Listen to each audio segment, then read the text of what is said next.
انہی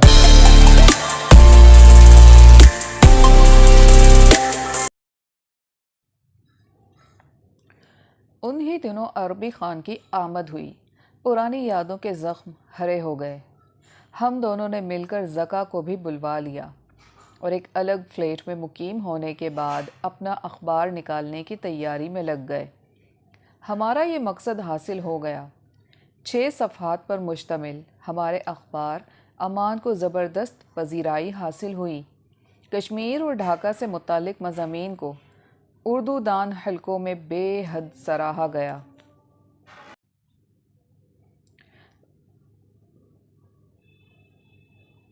کشمیر اور ڈھاکہ سے متعلق مضامین کو اردو دان حلقوں میں بے حد سراہا گیا اور زندگی کے ذرا سے سنبھل جانے کے بعد میں نے وکالت کے امتحان کی تیاری شروع کر دی۔ سب ہی کچھ تو ٹھیک ہو گیا، مگر عالم آرا کی یاد میرے دل سے نہ جا سکی۔ لندن میں طلوع ہوتی صبحوں اور اترتی ہوئی سیاہ شاموں میں وہ مجھے بے تحاشا یاد آتی۔ کبھی کبھار میرا دل بے حد خود غرض ہو جاتا۔ میں اکثر سوچتا، کیا برا تھا اگر زندگی میں فقط ایک گھر نصیب ہوتا جس میں زندگی عالم آرا کے سنگ گزرتی، ہمارا وطن ہمارا نصیب بنا دیتا۔ ہم کبھی نہ بچھڑتے، کبھی نہ بدلتے، اپنی وفاؤں کے ساتھ، اپنی آرزوؤں کے ساتھ زندہ رہتے، تب یہ زندگی کتنی آسان، کیسی دلکش رہتی۔ مگر ایسا نہ ہو سکا۔ ایک مدت گزر گئی اور عالم آرا کے بعد کوئی بھی اس دل میں نہ سما سکا۔ حالات کچھ بدلے اور معاہدہ تاشقند کے بعد میری قوم معاہدہ شملہ کی زنجیر میں بندھ گئی۔ وطن عزیز میں بدلتی حکومتوں کے رویے نے ہمیں دل برداشتہ کر دیا۔ ذاتی مفادات کے لیے ترسے ہوئے سیاستدانوں نے ہمیں عذاب میں ڈال دیا۔ بہت سا وقت بیت چکا تھا۔ میری بے نام محبتیں عالم آرا کی دید اور وطن کی فضاؤں کے لیے ترس گئیں اور میری بے خواب راتوں میں اجالا نہ ہو سکا۔ کشمیر میں جد و جہد آزادی کا آغاز ہوا تو کشمیری قوم میدان عمل میں کود پڑی۔ میرے اور زکا کے قلم کی کاٹ دار تحریر نے ہمارے اخبار کی سرکولیشن بڑھا دی۔ اب میں اپنے وطن کے اس حصے کا مقدمہ لڑنا چاہتا تھا۔ آج بھی میں تہی دست اور محتاج نہ تھا۔ میرے پاس ان برسوں کی محنت کے عوض ڈگریاں تھیں اور ہاتھ میں قدرت نے قلم کی طاقت عطا فرما دی تھی۔ ہمارے 2 قومی نظریے کو خلیج بنگال میں غرق کرنے والے حکمرانوں کے پیروکاروں نے اب کشمیری مسلمانوں پر چڑھائی کر دی تھی۔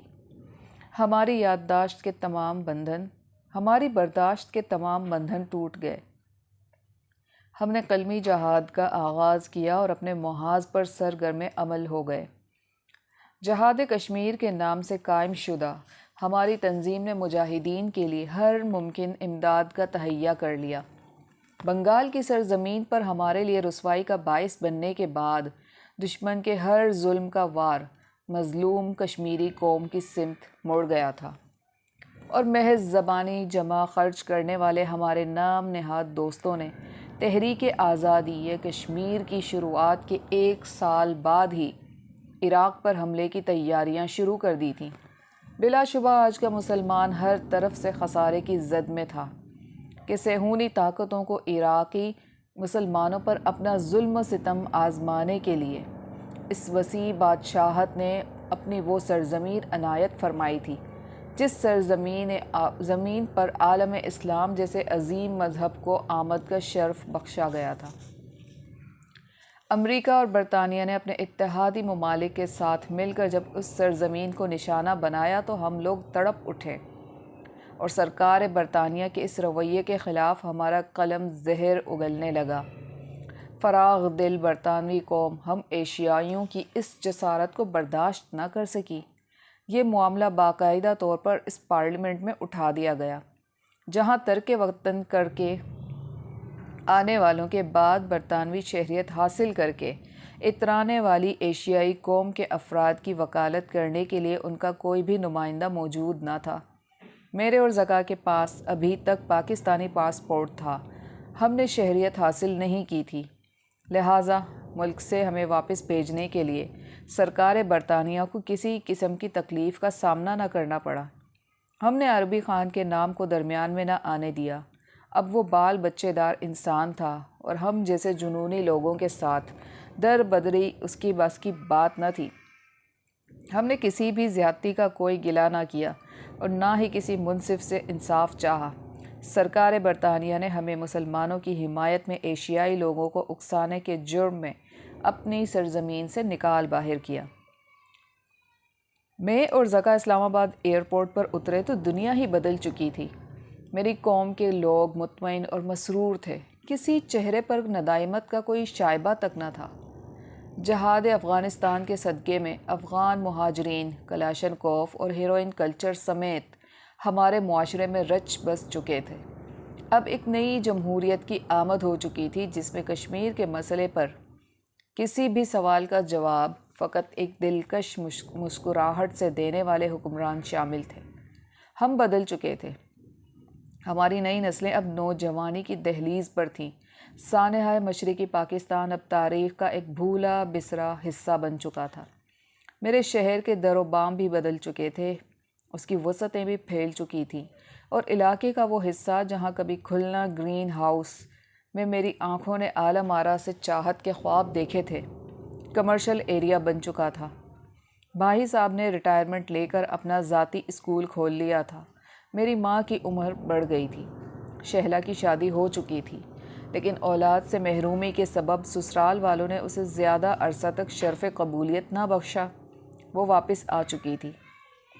بابا جان بوڑھے تو ہو چکے تھے مگر کمزور نہیں۔ میری واپسی کا نہایت خوش دلی سے خیر مقدم کرتے ہوئے انہوں نے واضح کر دیا کہ اب مجھے بندے کا بچہ بن کر رہنا ہوگا۔ زندگی کے اس موڑ پر میں نے صحافت کو ہی اپنا مقدر جانا اور اس کاغذی دنیا میں گم ہو کر اپنے زخموں کو بھلانے کی صحیح کرنے لگا۔ میں نے پریکٹس بھی شروع کر دی۔ زکا کو نور صفی صاحب نے اپنے اخبار کے لیے کام کرنے کی پیشکش کی، اور اس طرح جب زندگی ذرا سی ترتیب اور تناسب کے ساتھ رواں ہوئی اور ہم نے اس انداز زندگی کو قبول کر لیا تو عمر کے اس وقت ظہر میں امرت مہدی آ گئی۔ میں پھر سے بے چین ہو گیا۔ میرے وہ جذبے جنہیں میں نے تھپک تھپک کر بڑی گہری نیند سلا دیا تھا، بیدار ہو گئے، اور بقول زکا کے عمر کے اس حصے میں جبکہ بعض لوگ اپنے بچے بیاہتے ہیں، یہ بیداری نہایت خطرناک عمل تھا۔ اس جذباتی فضا نے جب میرا احاطہ کر لیا تو میرے دن بے قرار ہو گئے اور میری راتیں جاگنے لگیں۔ فون کی گھنٹی زور سے بجی۔ میں نے گھڑی کی طرف دیکھا، رات کے 2:20 ہو رہے تھے۔ میں نے فون اٹھایا۔ صفی صاحب لائن پر تھے۔ انہوں نے بتایا، مس امرت مہدی کی آج کی تقریر کا حکومت وقت نے زبردست نوٹس لیتے ہوئے کرنل مشتاق مہدی کو ان کے عہدے سے برطرف کر دیا ہے۔ تم ذرا جا کر زکا کو جگاؤ، دفتر سے تو ابھی واپس گیا ہے مگر گھوڑے گدھے سبھی بیچ کر سوتا ہے۔ اخبار تو پریس میں جا چکا ہے، صبح تک خصوصی ضمیمہ آ جانا چاہیے۔ اس رات میں اور زکا بے حد مصروف رہے۔ صبح تک اخبار کے ساتھ ہی وہ ضمیمہ بھی قارئین کے ہاتھوں میں تھا جس میں مس امرت مہدی کی تعریف اور کرنل مشتاق مہدی کی برطرفی کے حکم کو اعلیٰ عدالت میں چیلنج کرنے کا ہمارا مشورہ تھا۔ صبح 11 بجے کے قریب میں اور زکا دفتر میں موجود تھے اور اپنے ترتیب شدہ ضمیمے کی زبردست پذیرائی پر خود کو شاباش دے رہے تھے کہ اچانک فون کی گھنٹی بجی۔ زکا سے بات جاری رکھتے ہوئے میں نے فون اٹھایا تو میرا دل اچھل کر حلق میں آ گیا۔ دوسری طرف امرت مہدی لائن پر تھی۔ نور محمد صفی صاحب تشریف رکھتے ہیں؟ وہ پوچھ رہی تھی۔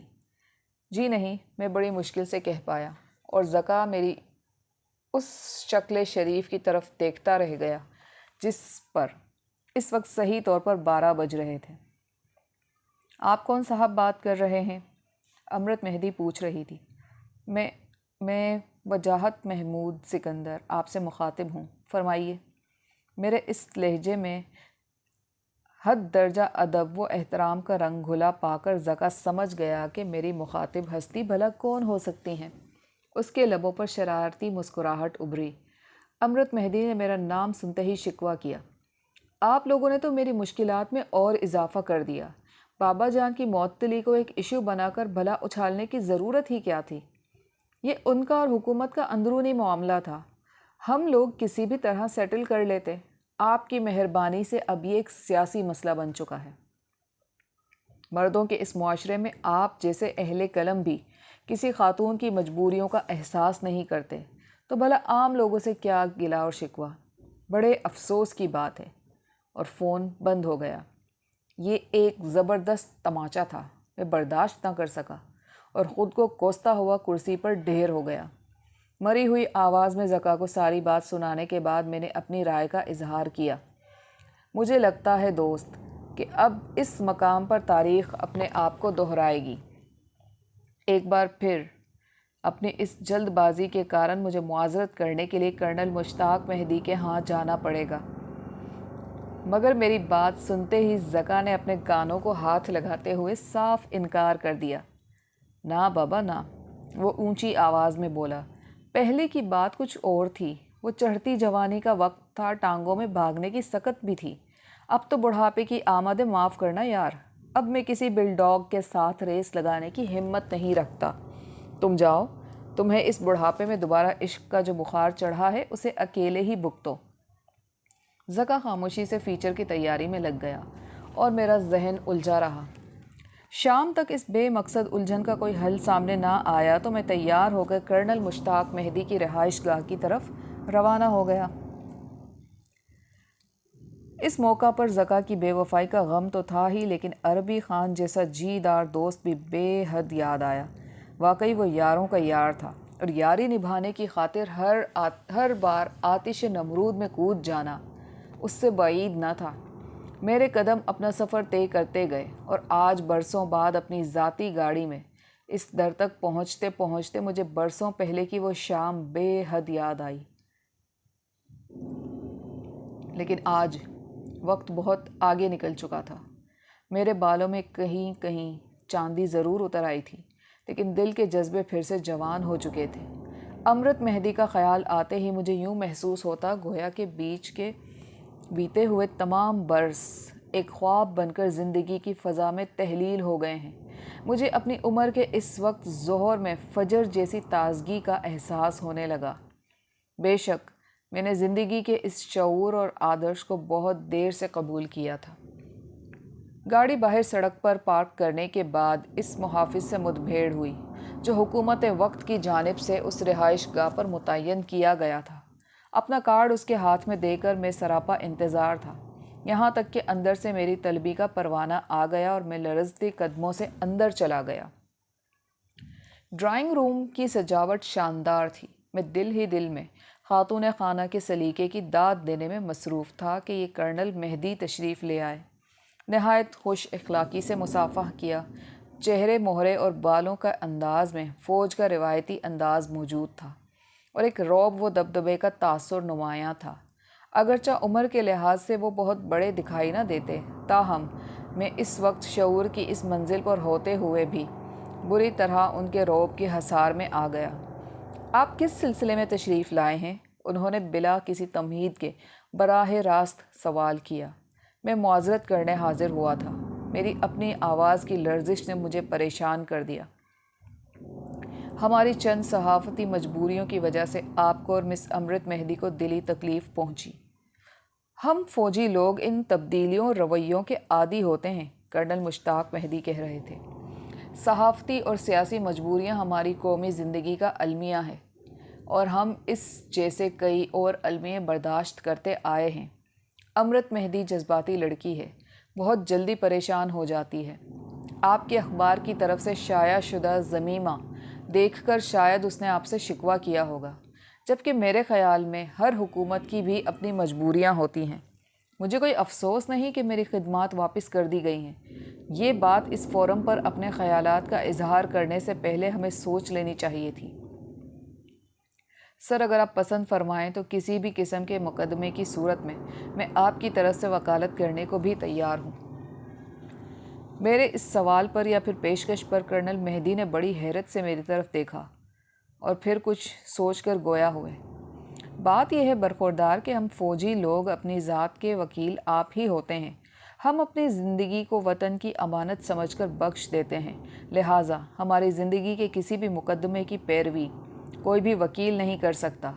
پاکستان ملٹری اکیڈمی سے تربیت پانے کے بعد کم عمری میں ہی ہم لوگ قرآن پاک پر حلف اٹھا کر عہد نبھانے کا جو عزم کرتے ہیں، وہ ایک شہید یا پھر غازی بن کر قبر میں اترنے کے لمحات تک ہمارے دل میں موجود رہتا ہے۔ یہ دوسری بات ہے کہ وقت کی سیاست نے ہمیں رسوا کیا۔ مذاکرات کی میز پر بیٹھنے سے انکار نے دشمن کی ملی بھگت سے ہتھیار اٹھانے والی قوم کو سرے عام تماشا بنا دیا۔ لیکن ہم اپنا عزم اور غم نہیں بھولے، ہم بے عزتی کا بدلہ لینے والے لوگ ہیں۔ انشاءاللہ وقت ثابت کرے گا کہ ہمارے ارادوں کو زنگ نہیں لگا، ہمارے عزم پر وقت کی گرد دھول بن کر جم نہیں سکی۔ آپ سے درخواست ہے کہ قلم اٹھا کر کسی فرد واحد کو نشانہ بناتے وقت اس کی عزت نفس کے بارے میں ضرور سوچ لیا کریں۔ میں خاموشی سے تمام باتیں سنتا رہا اور اپنے آپ یا پھر اخبار کی طرف سے کچھ صفائی میں کچھ نہ کہہ سکا۔ البتہ مجھے احساس ضرور ہوا کہ شاید نور محمد صفی صاحب نے بے حد جلد بازی سے کام لیا۔ بہت دیر گزر گئی۔ آخر میں نے امرت مہدی کی آمد کے کوئی آثار نہ پا کر ہمت کرتے ہوئے کہہ ہی دیا، سر میں مس مہدی سے بھی معذرت کرنا چاہتا ہوں۔ ٹھیک ہے، وہ کچھ سوچ کر بولے، اور پھر انٹر کام پر انہوں نے امرت کو ڈرائنگ روم میں آنے کو کہا۔ میرا دل دھڑکنے لگا اور چند ہی لمحوں بعد میرے سامنے وہ آ گئی۔ وقت کے ان لمحات میں اپنے معصوم چہرے اور جھکی ہوئی آنکھوں سمیت وہ میرے دل پر کئی ستم ڈھا گئی، جو دل عالم آرا کی جدائی کے بعد برسوں تک تپتا ہوا صحرا بنا رہا۔ اس پر یکایک ابر کرم برس پڑا۔ میں نے اپنے ذہن میں شور مچانے والے تمام تر الفاظ کا سہارا لے کر معذرت کر ڈالی، اور جواب میں اس کی طرف سے کسی بھی لفظ کی کوئی پھوار نہ برسی۔ وہ خاموش بیٹھی رہی اور بہت سا وقت گزر گیا۔ مجھے اجازت ہے سر؟ میں تقریباً بیزار ہو کر اٹھ کھڑا ہوا۔ بہت بہت شکریہ۔ کرنل مہدی نے مسافے کے لیے ہاتھ آگے بڑھایا۔ ملتے رہیے گا، وہ کہہ رہے تھے۔ اس شہر میں درد مند دوستوں کی بہت کمی ہے۔ مائی پلیز سر۔ ان کی اس پیشکش کا میرا دل گویا جھوم اٹھا۔ انشاءاللہ میں حاضر ہوتا رہوں گا۔ میں وہاں سے رخصت ہو کر سیدھا زکا کے پاس پہنچا تاکہ اسے اپنے مشن میں 5% کامیابی کی اطلاع دے سکوں۔ وہ پہلے ہی کسی بات پر بنایا ہوا بیٹھا تھا۔ میری پوری بات سننے سے پہلے ہی بول پڑا، کیا ضرورت تھی اتنی معذرتیں کرنے کی؟ آخر ہماری بھی روزی روٹی کا معاملہ ہے۔ صفی صاحب کے کہے کو ہم بھلا کس طرح ٹالتے؟ اور یہ وکالت کرنے والی بات تو سراسر بے وقوفی ہے۔ تم تو پہلے ہی… بس میں نے ہاتھ اٹھا کر اس کی بات کاٹ دی۔ تم مجھے زندگی میں کبھی خوش دیکھنا ہی نہیں چاہتے، لہٰذا خدا حافظ۔ میں واقعی اس سے روٹھ کر باہر نکل آیا۔ زکا لپک کر میرے پیچھے آیا اور مجھے زور سے بازو سے پکڑ کر اندر لے جانے کی کوشش کرنے لگا۔ عمر کے اس تیسرے پہر میں ایک 4 سالہ بچے کی طرح یہ حرکات کرتے ہوئے بھلا تم اچھے نہیں لگتے۔ ذرا اپنے آپے میں رہو۔ اس عمر کی چاہت ویسے ہی خطرناک ہوتی ہے۔ وہ مجھے واپس دفتر لے جانے کی اس کوشش میں کامیابی کے ساتھ مسکراتے ہوئے بولتا ہی چلا گیا، میری مانو تو تم تمام الٹی سیدھی حرکات کو چھوڑ کر سیدھے سادے شرعی طور پر امرت مہدی سے نکاح کے لیے پروپوزل بھیج دو۔ میرا دل اس قیمتی اور گراں قدر مشورے پر جھوم اٹھا۔ بلا شبہ اس وقت ذکا الدین مجھے دنیا کا عقل مند ترین انسان دکھائی دیا۔ اس سے قبل کہ میں مارے خوشی کے اپنا رد عمل ظاہر کر سکتا، ذکا نے اپنی بات جاری رکھتے ہوئے کہا، ہم اپنا بہت سا وقت کھو بیٹھے، اب ذرا ترتیب اور سلیقے سے جی کر دیکھ لینا چاہیے۔ ویسے بھی اب ہمارے پاس بہت کم وقت رہ گیا ہے۔ سوچو یار، اس عمر میں تو لوگ اپنے بچوں کو بیاہنے کی سوچتے ہیں، اور ہم ہیں کہ اپنا کوئی مقصد، اپنی ذاتی زندگی نصیب ہی نہیں۔ ذکا کی یہ بات میرے دل کو لگی اور ایک دم عالم آرا کی شبیہ میرے ذہن کے پردے پر اتر آئی۔ واقعی بہت سا وقت گزر چکا ہے۔ ہم لوگ وطن کے اجتماعی المیے کو اپنا ذاتی دکھ بنا کر جیتے جیتے بہت دور نکل آئے ہیں۔ ہمارے پیچھے یادوں کا ایک تپتا صحرا پھیلا ہوا تھا۔ ہم وفا اور بے وفائی کی کشمکش میں اپنی زندگی ہار چکے تھے، اور شاید اب ہم بہت تھک بھی چکے تھے۔ ہمارے جذبوں نے ہمیں مات دے دی تھی۔ خود اپنے آپ سے لڑ کر اب سکون سے بس جانا چاہتے تھے، سلیقے سے جینا چاہتے تھے۔ اس لیے زندگی کے کئی ایسی زندہ حقیقتیں ابھی تک ہمارے اندر موجود تھیں جن سے فرار کسی صورت ممکن نہیں۔ سو میں نے فیصلہ کیا، اس راہ پر بغیر کسی تمہید کے آگے بڑھنے کا فیصلہ، یادوں کے جلتے صحرا کی دوسری طرف امرت مہدی سے شادی کر کے اپنی زندگی بدلنے کا فیصلہ۔ اسی وقت صفی صاحب تشریف لائے تو میں گڑ گڑا کر ان سے التجا کرنے لگا کہ ہمیں کرنل مشتاق مہدی سے معذرت کے علاوہ ضمیمہ کی اشاعت کی تردید کرنی چاہیے۔ وہ کچھ دیر تو بڑی حیرت سے میری طرف دیکھتے رہے اور پھر میرے کندھے پر ہاتھ رکھ کر بولے، برخوردار، یہ کن چکروں میں پڑ گئے تم؟ تردید تو اخبار کی موت ہوا کرتی ہے۔ میں اس وقت جلدی میں ہوں، شام کو پریس کلب آ جانا، وہیں بات کریں گے۔ صفی صاحب دفتر سے باہر نکل گئے۔ زکا نے بھی اجازت چاہی، اسے چند ضروری کاغذات پہنچانے کچہری جانا تھا۔ آس اور یاس کے درمیان کی کیفیت میں ڈولتا میں بھی واپس آ گیا۔